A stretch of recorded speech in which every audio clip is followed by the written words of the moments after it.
Sebagai seorang wali, beliau memiliki karomah dari Allah. Simak ulasan berikut tentang karomah Sunan Kudus.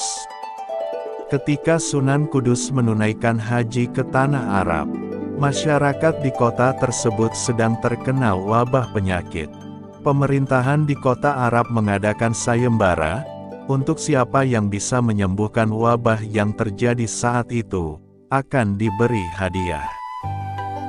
Dan akhirnya Sunan Kudus menyanggupi, untuk dapat menyembuhkan wabah yang terjadi saat itu. Atas izin Allah, Sunan Kudus dapat menyembuhkan penyakit wabah yang menjangkiti masyarakat. Maka atas jasanya, beliau akan diberi hadiah oleh Amir dari Arab. Namun Sunan Kudus menolaknya. Beliau malah meminta sebuah batu yang berasal dari Baitul Maqdis, dan batu itu dibawa oleh beliau ke Jawa dan diletakkan di area imam di Masjid Kudus.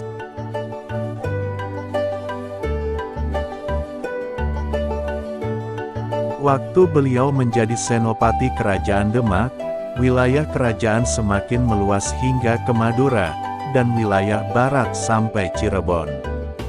Keahlian strategi perang beliau ditambah dengan kesaktian beliau yang tinggi membuat beliau menjadi senopati yang disegani. Beliau memiliki semacam rompi yang dipakai jika sedang berperang. Dan dari baju rompi tersebut, keluar banyak tikus yang ikut membantu perang melawan pasukan Majapahit.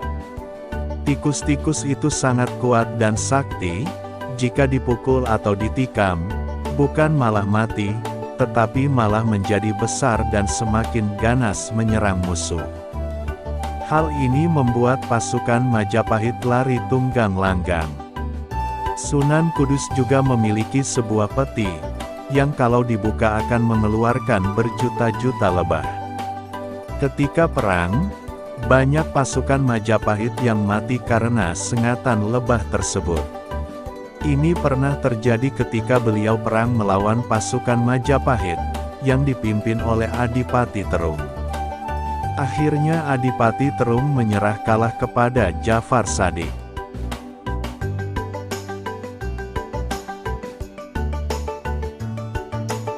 Kisah Ki Ageng Kedu ini hampir mirip, dengan kisah Brahmana dari India yang ingin adu kesaktian kepada Sunan Bonang. Juga kisah Begawan Minto Semeru yang beradu kesaktian dengan Sunan Giri.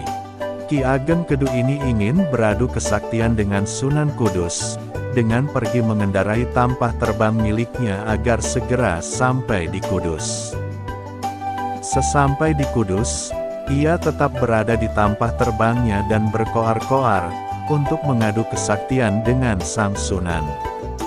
Sang Sunan keluar dari rumahnya dan meminta Ki Ageng Kedu untuk turun. Namun permintaan beliau ditolak oleh Ki Ageng Kedu.